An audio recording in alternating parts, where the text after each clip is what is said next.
First of all, I want to thank everyone again for being here. The first thing I want to do is thank all the sponsors. Without you, certainly this could not have been possible. And I'm going to start with Joy Deavy of Coldwell Banker. She has sponsored everything that we've done so far. We had a golf tournament in June at Fort Belvoir. We did the Army 10 miler on Sunday, and then this fine golf event. Thank goodness we're this beautiful weather today. Joy Deavy is one of our prominent sponsors, and she's an invited member of the National Association of Expert Advisors. And because you are an Operation Renewed Hope Foundation supporter, Joy will donate $1,000 in your honor to the foundation for homeless veterans and will also contribute $500 towards closings costs when you buy or sell a home with her. She is also the best-selling author of The New Rise in Real Estate, which is included in your take-home package. If you would like Joy to sign your copy or answer any real estate questions you may have, please check with her afterwards. I want to thank my family first and foremost for not only giving their time and money, but just letting me work on this foundation for the last several months. I started in September of last year to get things together, and we've gone a long way in a short time. We've helped 30 veterans get into housing just since January, giving out $35,000 in interest-free loans so that they can get into the housing. It's about a hand up and not a handout. So on the sponsors, where's Martin Payne? He and his wife are owners of Freddy's Lobster and Clams, and they too have been a stalwart sponsor of us every event. And so, Martin, I thank you for your support.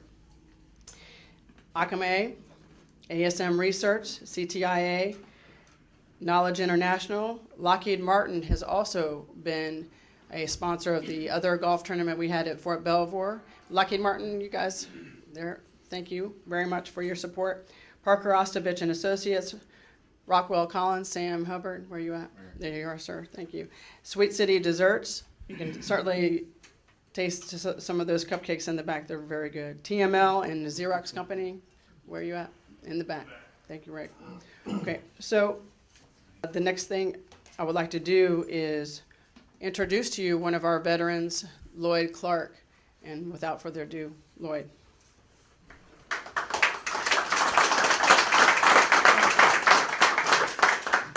How y'all doing today? 1 out of every 4 homeless people are military veterans. And about every 80 minutes, a military veteran attempts suicide or succeeds at suicide. And these statistics are just going to get worse the more troops we bring home, and we will have another drawdown. I went through one of those in '92 after Desert Storm, and it will happen again. And the situation is just going to progressively get worse if we don't stay on top of it. And this organization, Operation Renewed Hope Foundation, has done so much for me. And I know a lot of the other vets that she talks about, they've gotten off the street since January. After I talked to Deborah, within a week, she had me a dental appointment to start getting my lower teeth fixed. Within another week, she'd taken me to a VASH voucher meeting they had to apply for the VASH vouchers that they were giving out in Woodbridge.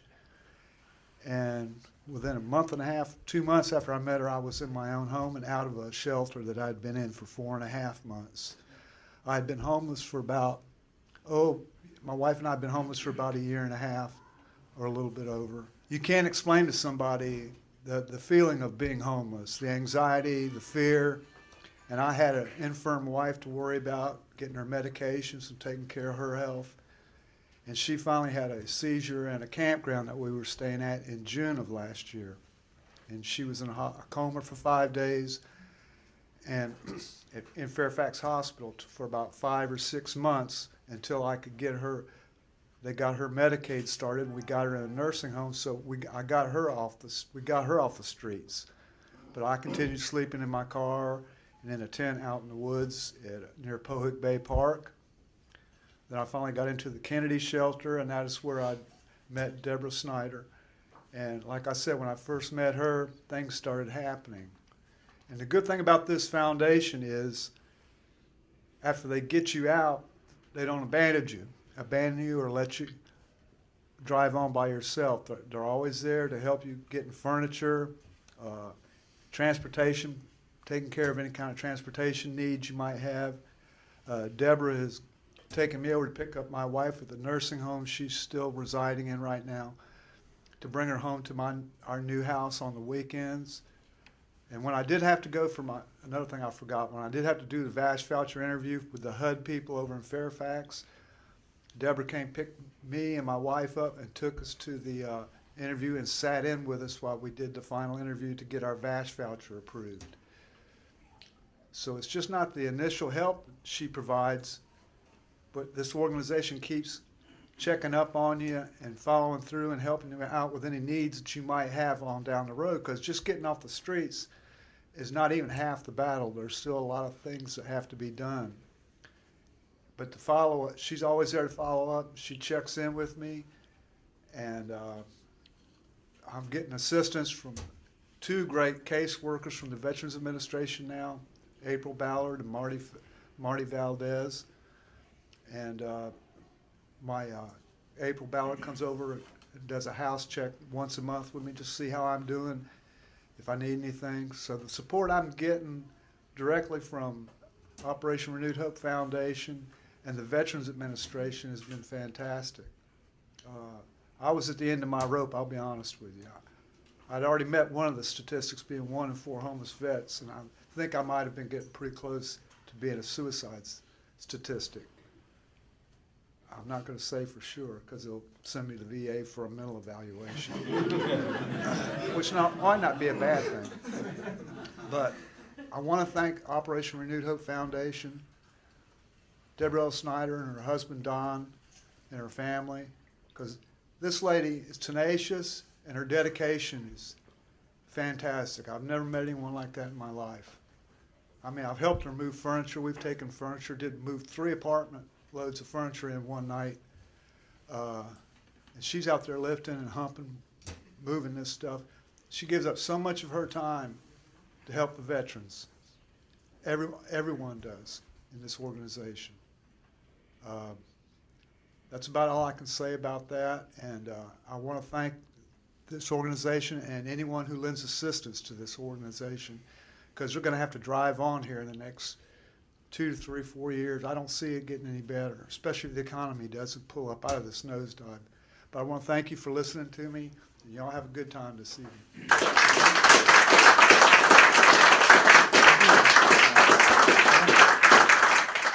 Some of you may not know what a HUD-VASH voucher is. HUD is Housing and Urban Development. VASH is Veteran Affairs Supportive Housing. In essence, it is a Section 8 voucher which subsidizes their rent. The homeless or no longer homeless veterans put up 1/3 of whatever they're making towards the rent. And the benefit of the HUD-VASH voucher, beyond the Section 8 typical voucher that you may have heard of before, is that it comes with social work, a social worker from the VA for 5 years. And every month, those social workers, and they are working very hard, come out to those veterans wherever they're living and see what help they need. So the next person I want to introduce is our executive director. She certainly deserves a standing ovation because she can't stand, but she put this golf tournament together basically by herself. So without further ado, Kim.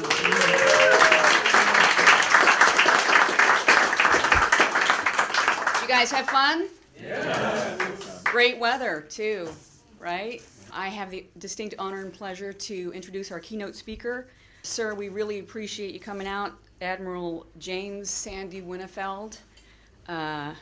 You've got a busy schedule, but you came out and spent all day, and now you're going to do our closing notes. Thank you so much. And I'd like to mention that Admiral Winnefeld's nickname is Sandy, and I'm glad this Sandy was here, and we have another Sandy back there. And Hurricane Sandy stayed south of us, so we had a good day.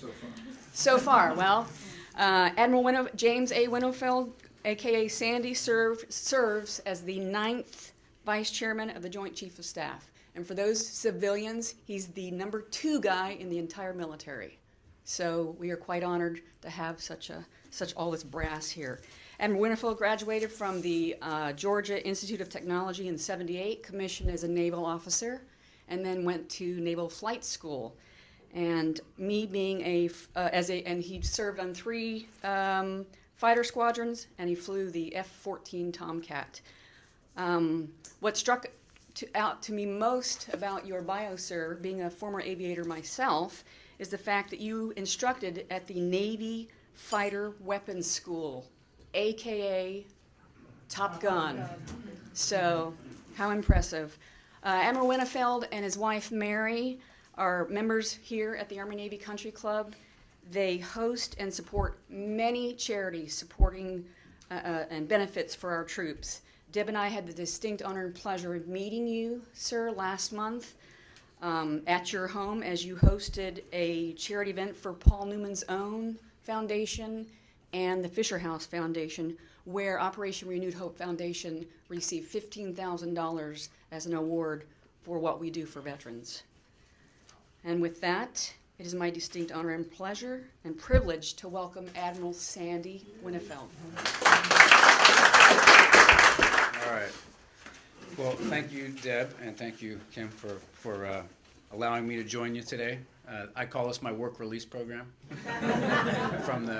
If you think that it's a real chore for me to be here instead of being at the Pentagon, going to who knows how many meetings today, this was an absolute delight for me to be able to spend time with you. And thank you all for hanging in there this afternoon.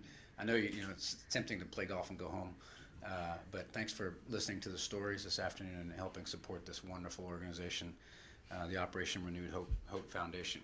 Thanks to Dan Monahan and John Felker who are here, and everybody else. Thank you.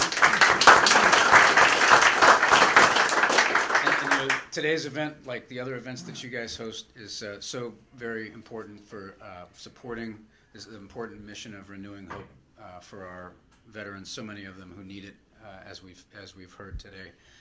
I would say that there are 2 very important sides to this program. One side is the very generous folks who help fund this organization, and so thank you all very, very much for the contributions that you've made to this wonderful cause. And also the people on this side are the people who do all the work. And there's a lot of them, a lot of supporters, a lot of advisors and the like, and those of you who are here, thank you very much, and those who aren't here, please make sure that we know they're very important and we appreciate what they're doing. So thank you very, very much. As you heard earlier tonight, over 67,000 veterans will go to sleep on the street, and that's not right. Over the course of this year, almost twice as many will experience homelessness, and some of them are on the brink of it today. And as you heard also, 1/3 of the adult homeless population out on the streets happen to be veterans of the Armed Forces of the United States. So even though we were playing golf today, I'd say our efforts are not up to par, if you will, to help these folks. But it's organizations like this that mean so much and can help get us on the right trajectory. And we're going to be on this trajectory for a long time. We have 2 very important things that this nation's going to have to do for decades now. One is to take care of the wounded warriors that have been experiencing this thing over the last 10 years, where our medical treatment and the way that we can get soldiers off the battlefield quickly, thanks to helicopter pilots, and the dedicated medical folks that we have out there in the level 3 facilities in Kandahar and Bagram and Camp Bastion and the like, and the people that we have out at Landstuhl in Germany and right back here in the United States. People are surviving wounds that they never would have even come close to surviving many, many years ago. And so these folks, many of them have lost several, 1, 2, 3, even 4 limbs, are going to be with us for decades. But we're also going to go through this cycle, as was mentioned, that we're going to downsize a little bit as the military, and for decades we got to make sure that these people get jobs, and that for those who can't get jobs, can't stand on their own 2 feet, whatever, that we are right there with a safety net to take good care of them. And it's organizations like this are going to lead the way. So it's very much in my interest, frankly, to support wonderful people who do this kind of volunteer work. And it is volunteer work. I'll tell you, this is an organization that's only a year old, right? They aren't even in the Combined Federal Campaign yet, which I wish they were. One thing I will tell you that I do when the Combined Federal Campaign thing comes around, as it just did last weekend, I brought the booklet home where you can either just sort of donate generically to Combined Federal Campaign, or you can look and you can kind of pick and choose exactly where your money is going to do, and I always do that. And I always look first for wounded warriors and veterans organizations, and when I do that, the first thing I look for is how much overhead these organizations have. And it might surprise you to know that some of them have a lot of overhead. Some of our most important and famous organizations have as much as 27, 28, 30% overhead. I'm confident when these guys pop next year, because you have to be a certain age, I guess, to be on the Combined Federal Campaign. These are all volunteers. There's not a paid employee as far as I know. And so their overhead's going to be tiny. And because their overhead's tiny, they're going to get my money. Okay, and they're going to get a lot of other people's money because these are volunteer people who are doing this. And that's that's extremely important. And this organization is going to gather momentum in the coming year because of the enthusiasm of its leadership and its volunteer people, and the fact that it is volunteer and it's not somebody out there trying to make a buck off of the charity piece. So thank you guys for leading the way. We salute you from the bottom of our hearts for what you do. These wonderful ladies don't have to do this. The volunteers don't have to do this. They could go off and enjoy themselves and that sort of thing, but they know that there's something bigger than themselves out there that we need to look after for decades now. And thank you so much from the bottom of my heart. Count on my continued support. And it's a real honor and a privilege to be here today with you, not the least of which is being able to play golf and doing halfway decently. We'll see how it all turned out in the end. But thank you so much. Appreciate it. Take care. I would like to first recognize all the people that are part of this organization. As Admiral Winnefeld mentioned, we're all volunteers. So if you will please stand up and be recognized. Board of Advisors, everybody stand up, you purple people. Board of Advisors, Board of Directors, and volunteers.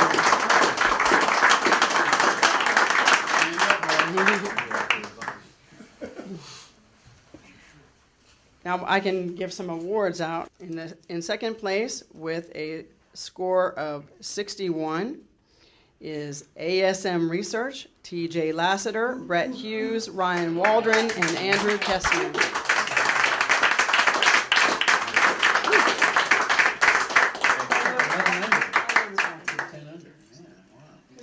Yes, those gift certificates are for the pro shop downstairs, and it's a nice one. Wonderful, thank you. Closes at 7 o'clock tonight.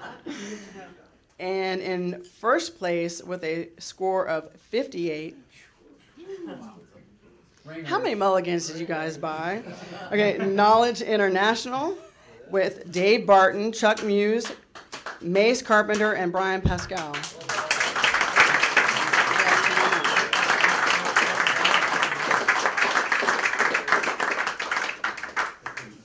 Okay, the closest to the pin for the women, Mama San, Donna Satterfield. Didn't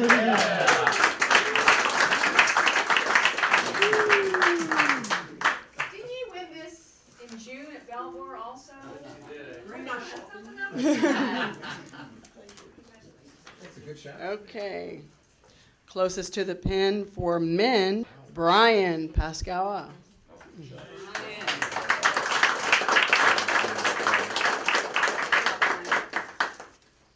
all stuck together. Longest drive for women is Mary Beth.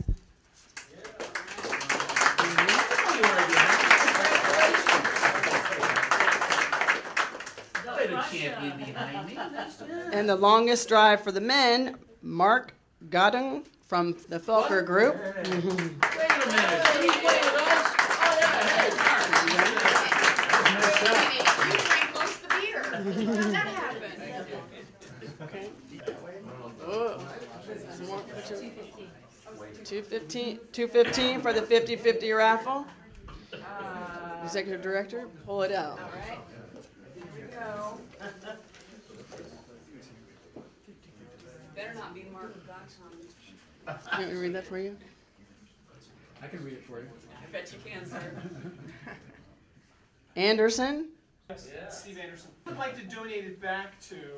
Are you sure? There we go. Steve would absolutely- Okay, well, thank you, Steve. Everybody thank Steve when you see him. Okay, my last surprise, Lloyd.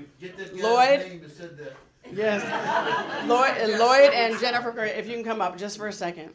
Come up to the back up to the front. As Kim mentioned, we were awarded Newman's Own Foundation for $15,000 in essence to subsidize rent for some of these veterans.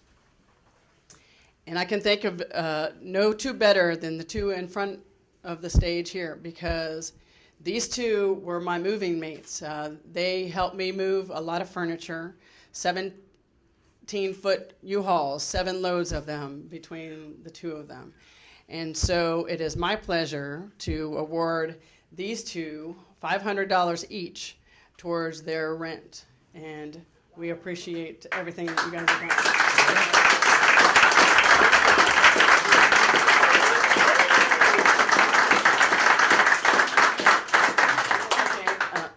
Dad, please come on up. I would like everyone to stand, and we're going to sing "God Bless America" with my dad leading the front. God bless America, land that I love. Stand beside her and guide her through the night with the light from above. From the mountains to the prairies, to the oceans, white with foam. God bless America, my home, sweet home. Thank you all very much.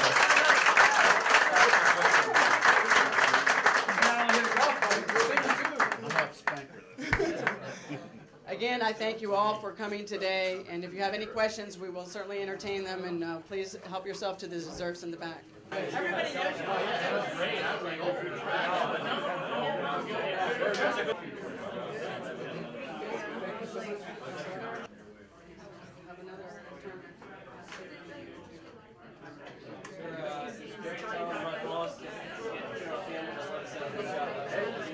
I was coming to you.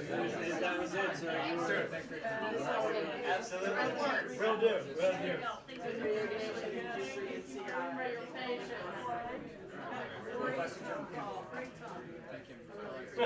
Good cause. Good stuff. Thank you, sir. All right, sir. Take care. Appreciate it. Thanks for what you're doing. All right. Thank you, guys.